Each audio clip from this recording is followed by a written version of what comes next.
Halo semuanya, kenalin saya Kevin dari jurusan Data Science dengan NIM 2702 274495. Dan di sini kita akan bahas tentang bayangan orang-orang dan mungkin bagi yang belum mengenal dan mau menjurus ke dunia IT, di sini aku akan jelasin apa yang aku ketahui tentang IT karena dari aku sendiri sebenarnya ada latar belakang di IT dan sekarang bekerja sebagai IT di salah satu company di Indonesia gitu. Jadi buat teman-teman atau audiens yang mungkin pengen tahu lebih lanjut IT itu ngapain, semoga saya bisa membantu. Terima kasih.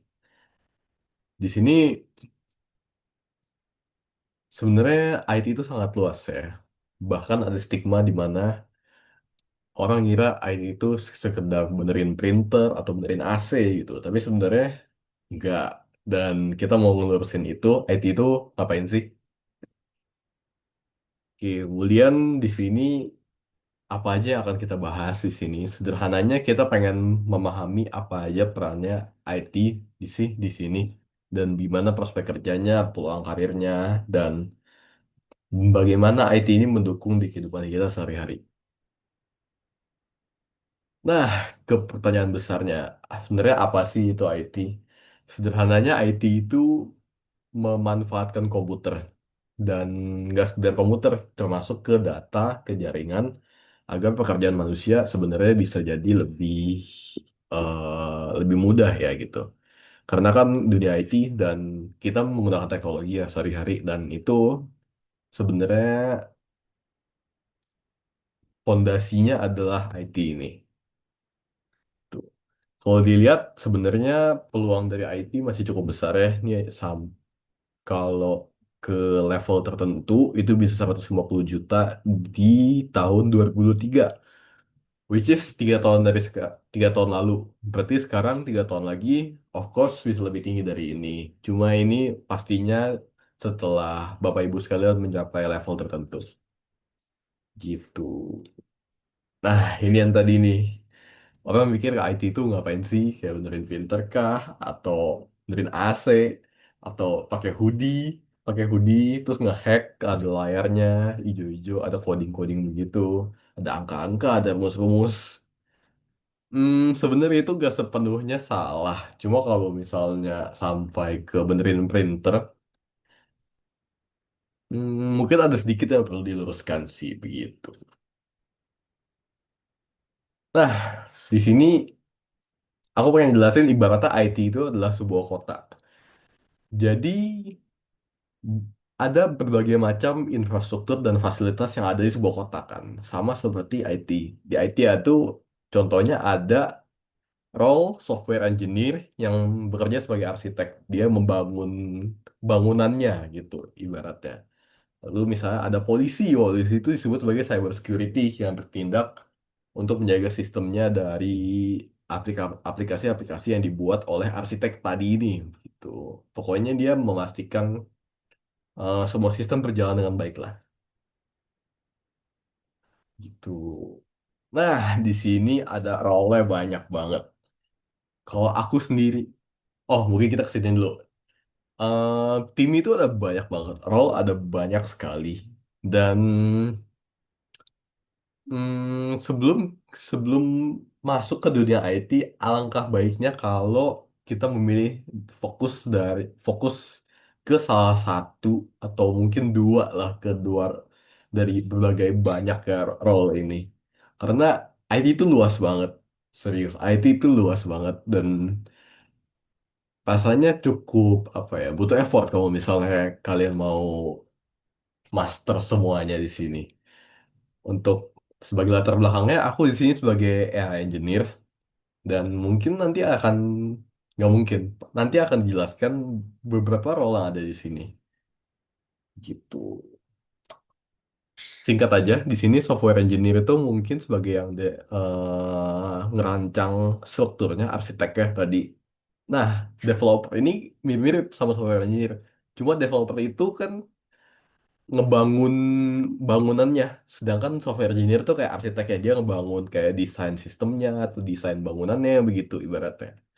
Lalu ada network atau infrastructure. Di sini itu dia make sure bahwa traffic dari pengguna pengguna kita yang masuk ke website atau ke aplikasi itu aman dan infrastrukturnya itu ada. Cyber yang tadi itu juga aman. Database administrator itu lebih ke ngurusin database. Kita karena database itu gak sekali buat doang, itu harus di maintain gitu. Terus ada data scientist, ini role yang sangat booming dan sangat diincar belakangan ini. Berbarengan dengan AI engineer juga. Terus ada IoT.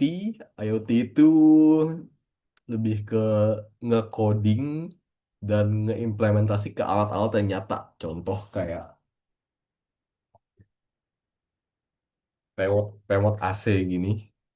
Ini tuh bisa dibilang di-develop oleh IT, cuma digabungin sama ini ada benda fisik ya kan. Itu role-nya IoT.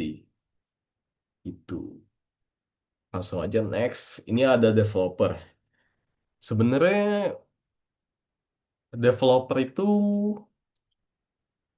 umumnya itu nge-build doang. Yang ngerancang tuh software engineer. Cuma belakangan ini tuh IT lagi sangat-sangat cepat berubahnya. Jadi kebanyakan di perusahaan-perusahaan zaman sekarang developer itu sekaligus rangkap jadi software engineer gitu. Pokoknya dia tuh membangun sebuah aplikasi, contoh aplikasi itu bisa aplikasi yang app di HP, di laptop, di PC, atau bisa juga yang di website-website gitu. Oh, kalian pakai Google Chrome, website-website itu dibangun oleh developer juga gitu. Next ada cyber security. Di sini cyber security itu mereka melindungi sistem ya, of course. Jadi biar data-datanya nggak bocor dan semoga dari harapannya dengan ada cyber security ini hacker-hacker tuh nggak bisa ngehack website kita gitu. Gak cuma website, aplikasi-aplikasi juga. Nah, ini jenis role aku sendiri. Di sini tuh aku fokusnya lebih ke ngembangin sebuah sistem yang bisa berpikir sendiri gitu. Contoh kayak mungkin kalian tahu ChatGPT kan, pasti ChatGPT atau Gemini atau Cloud sekarang lagi booming banget tuh Cloud gitu. Jadi kita ngebangun semacam sistem gitu yang bisa mikir sendiri kayak ChatGPT gitu. Gitu.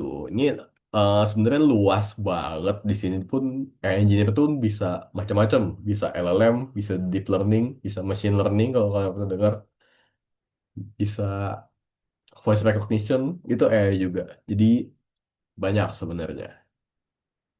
Tuh. Ini tuh lebih berfokus ke sistemnya, engine sistemnya. Kalau data scientist kurang lebih sama seperti engineer. Bedanya engineer kan membangun sistem. Kita membangun websitenya, kita membangun mungkin eh, nyari infrastruktur database-nya. Kalau data scientist itu pokoknya dia memperbagus eh, AI kita tadi. Nah, karena dia membagus AI kita, makanya fokusnya lebih ke data gitu.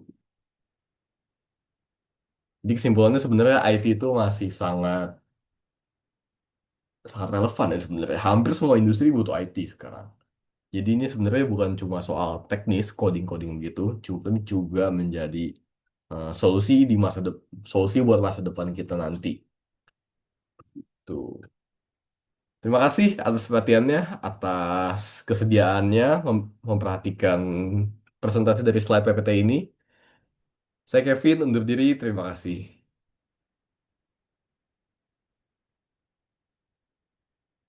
Betul ini ada referensinya kalau kalian mau coba-coba juga atau lihat sendiri dari mana saya dapat materi-materi ini. Jadi, see you. Terima kasih.